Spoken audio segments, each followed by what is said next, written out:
Alors, je vais t'expliquer pour que tu comprennes bien qu'aujourd'hui, il est très difficile d'avoir un financement bancaire.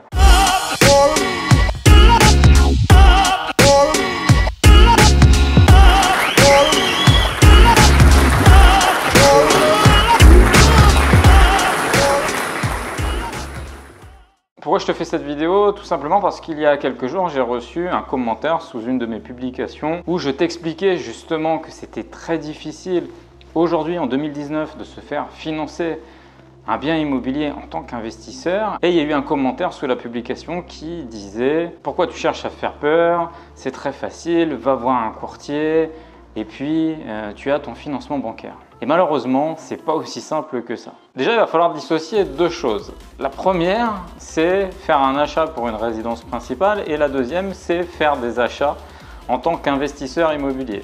Et même, j'ai envie de te dire, la troisième, c'est faire des achats comme un investisseur qui industrialise ce processus. Et là, c'est encore beaucoup plus compliqué. Je vais donc reprendre le commentaire de cette personne qui disait « Il cherche à vous faire peur, etc. etc. » C'est très facile.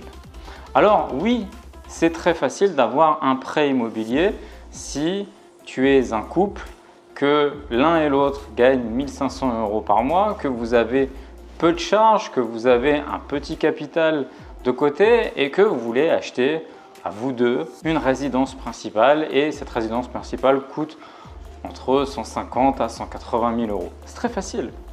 Pour le coup, là, c'est très facile d'obtenir un prêt immobilier. Pourquoi? Parce que les banques vont vouloir créer une relation avec toi. Pourquoi? Parce qu'ils ont une quasi-certitude que c'est un investissement sur la durée, puisque c'est une résidence principale, donc que tu vas garder ce bien immobilier. Et donc, c'est beaucoup plus simple de faire un financement bancaire lorsque tu es dans cette situation.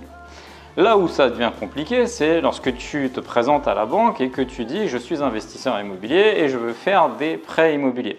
Alors tu me diras « oui, tu peux très bien flirter avec cette nuance en ne disant pas à ta banque que tu es un investisseur et que tu fais finalement un investissement bancaire en prétendant que c'est ta résidence principale ». Cette stratégie est utilisée par tous les investisseurs. Néanmoins, il faut savoir aujourd'hui que les personnes que tu as en face de toi connaissent aussi le système de l'investisseur et se posent parfois également des questions. Et se posent des questions lorsque tu es un investisseur et que tu vas dire par exemple « j'habite à tel endroit et je veux acheter ma résidence principale à 200 km de chez moi ». Le banquier face à toi se posera peut-être la question sur la véracité de ton investissement en tant que résidence principale à 200 km de chez toi. Ensuite, il y a quelque chose vraiment que je veux souligner à travers cette vidéo, c'est que tu dois faire attention aux vidéos.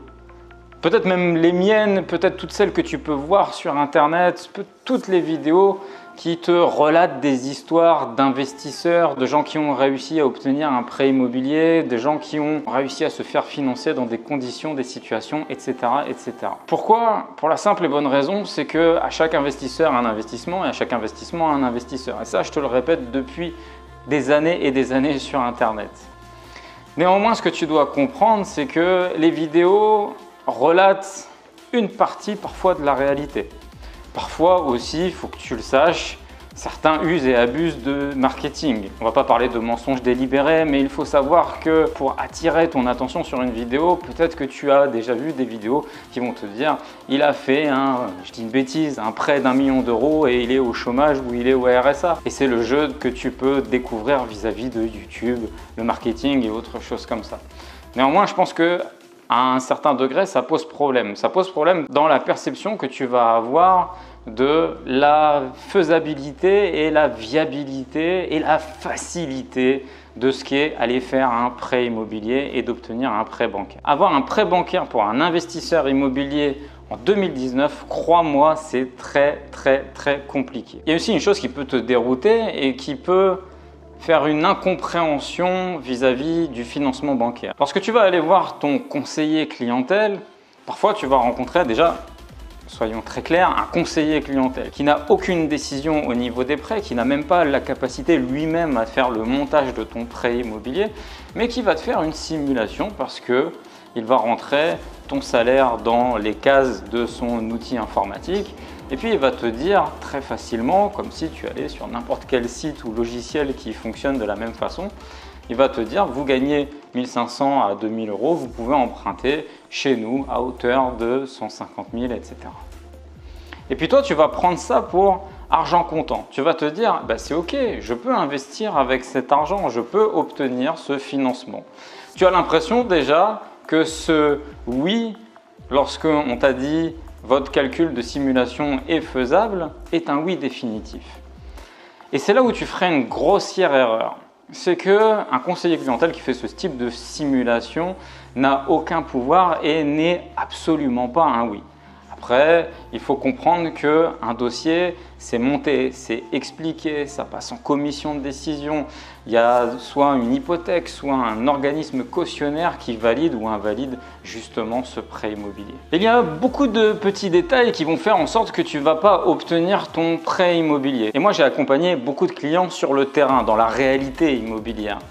Et en plus de ça, moi, j'ai accompagné beaucoup de clients qui se sont délocalisés pour venir sur un marché beaucoup plus propice en termes d'investissement immobilier. C'est-à-dire qu'ils habitaient dans des villes, que ce soit des métropoles ou en Île-de-France, où les rentabilités sont un petit peu plus difficiles et se sont délocalisés à 200, 300, parfois même certains à 1000 km pour obtenir dans une ville, dans un marché, des rentabilités beaucoup plus élevées.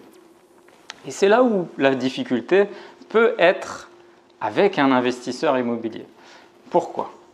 Pour la simple et bonne raison, c'est que tu vas aller demander un financement dans ta banque dans une ville pour aller dans une autre.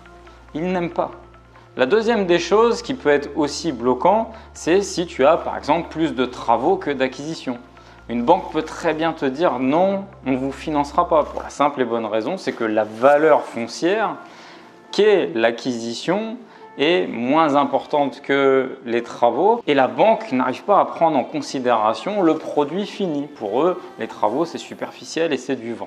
Il y a aussi en termes de frein, le type de bien que tu vas acheter. J'ai déjà entendu par-ci ou là des gens te parler du fameux crédit illimité où à partir du moment où un bien s'autofinance, tu peux continuer à acheter et à faire des acquisitions.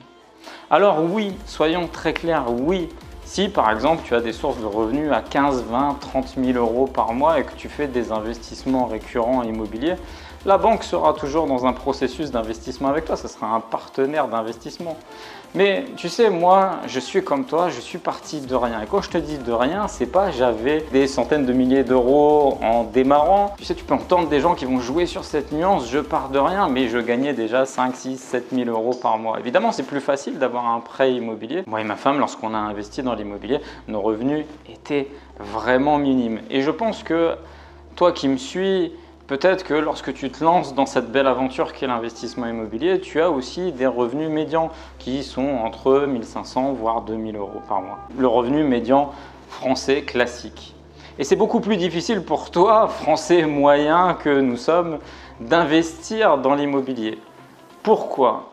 Parce que la première opération, ça va peut-être être faisable. La deuxième, ça va commencer à tiquer. La troisième, la banque va te bloquer. Il va falloir trouver des stratagèmes, des stratégies pour justement aller au-delà et automatiser et industrialiser le processus comme j'ai pu le faire. Tu auras également aussi cette fameuse phrase que moi j'ai connue. Vous avez trop de revenus fonciers. Et c'est là où tu comprends plus rien. C'est que tu as une banque qui vient en face de toi et qui te dit vous avez trop de revenus fonciers, on ne vous finance plus. Et puis tu auras aussi des banques qui vont te dire non, on ne vous finance pas. Pourquoi ? Parce que vous avez votre résidence principale. Et puis tu auras la deuxième banque qui te dira non, on ne vous finance pas. Pourquoi ? Parce que vous n'avez pas votre résidence principale. Tu vois, il y a plein de facteurs qui vont faire en sorte que tu n'auras pas de financement bancaire. Donc avant de t'imaginer monts et merveilles ou de prendre pour argent comptant des oui de conseiller clientèle ou de te dire j'ai fait une simulation sur internet, je suis finançable à hauteur de… Je suis certain que dans cette vidéo, beaucoup de gens vont me dire mais non, c'est faux, c'est ceci, c'est cela. Croisant mon expérience, c'est très compliqué d'obtenir un financement bancaire. J'ai accompagné et j'accompagne encore pas mal de mes clients qui ont des très bons revenus, qui ont fait des opérations et de très belles opérations immobilières avec moi qui dépassent les 10% de rentabilité. Et pourtant, ils ont également des difficultés à obtenir des prêts immobiliers pour tout un tas de raisons que j'ai pu te donner à travers cette vidéo. Une délocalisation d'un investissement, des travaux plus grands que l'acquisition, des revenus fonciers qui commencent à être très importants.